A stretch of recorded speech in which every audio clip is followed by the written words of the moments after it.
Olá, queridos irmãos e irmãs.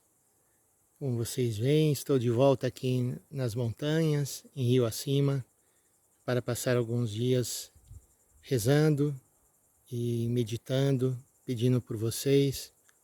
Gostaria então de falar um pouquinho sobre a liturgia para essa sexta-feira. O evangelho que nos é proposto é o evangelho que fala do martírio de São João Batista. É um texto violento, texto muito duro, mas que revela a autenticidade da vida de João. Como vocês sabem, João, desde o início, foi um profeta. Foi aquele que, em nome de Deus, anunciou a vinda do Messias, anunciou a necessidade das pessoas se prepararem, modificarem a sua vida, se converterem. E diante do rei Herodes, que convivia com a mulher do seu irmão, ele foi muito claro, falou: não te é permitido isso. E Herodíades, então, vai ter um ódio mortal contra João Batista por isso. E aproveitando-se da ocasião da festa, ela pede que, através da sua filha, que dançou para o rei, que ele lhe dê numa bandeja a cabeça de João Batista.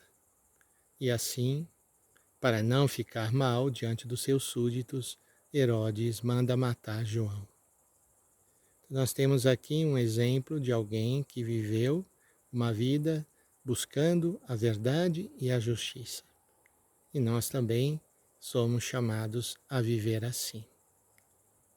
Eu queria também propor a vocês uma leitura da Carta aos Hebreus, capítulo 13, que nós temos para a liturgia desta sexta-feira. Não é uma carta que normalmente nós lemos, mas ela é muito profunda. O capítulo 13 vai falar sobre o amor fraterno. E ali nós vamos encontrar várias situações da nossa vida onde nós podemos fazer um exame de consciência e nos perguntar: será que estamos realmente vivendo plenamente o amor? Ou poderíamos crescer nesse amor? A primeira situação que a carta fala, nos lembrando que nós temos que crescer no amor fraterno, fala: não vos esqueçais da hospitalidade.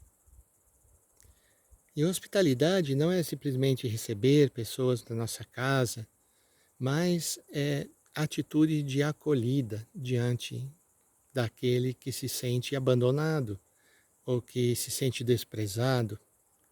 Então, que nós possamos crescer na nossa hospitalidade, na nossa capacidade de fazer o outro se sentir em casa, se sentir bem junto de nós.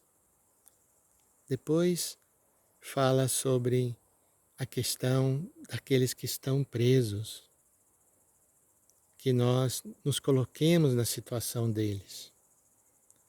E é uma outra realidade que nós estamos muito longe.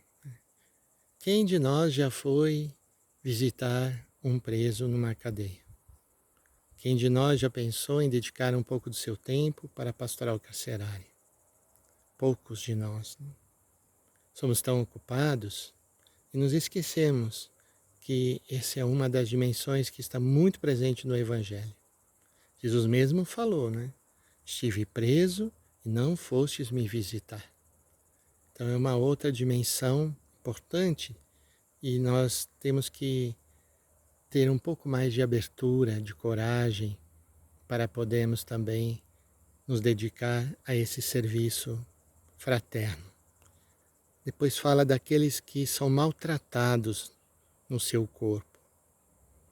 Então a gente passa, olha as ruas das nossas cidades, tantas pessoas sem uma casa, sem nenhum lugar para morar, né?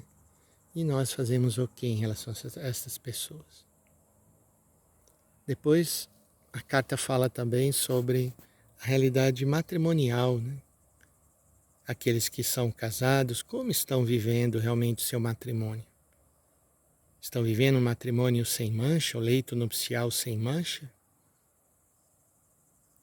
É um convite a uma renovação da nossa vida, né? Então são várias situações, como vocês podem perceber, que falam sobre momentos, pessoas que nós precisamos viver. Depois fala que o amor ao dinheiro não inspire a vossa conduta. Contentai-vos com aquilo que tendes. E nós vivemos num mundo cheio de ganância, né? As pessoas jamais param, sempre querem mais e mais, principalmente os que já têm tanto, e continuam acumulando e não sabem partilhar. Depois a carta fala duas frases muito importantes que você poderia rezar. A primeira diz assim: eu nunca te deixarei, eu jamais te abandonarei, Deus diz. De modo que podemos dizer com ousadia: o Senhor é o meu auxílio, jamais temerei. Que poderá fazer-me o homem? E aqui nós estamos diante das situações da vida onde nós somos atacados, onde nós somos prejudicados. E muitas vezes por causa disso nós desanimamos, ficamos tristes, perdemos o rumo, né? E nos esquecemos de que o Senhor está conosco. E Ele estando conosco, será possível vencer todas essas situações. E termina dizendo que Jesus é o mesmo, ontem, hoje e para sempre. É o mesmo amoroso, é o mesmo que está dando para nós o seu amor e a sua bondade, nos abençoando. Então vamos agradecer ao Senhor por mais esse dia, pedir que Ele continue presente na nossa vida, nos abençoando. Que Ele nos dê a bênção em nome do Pai, do Filho e do Espírito Santo. Amém.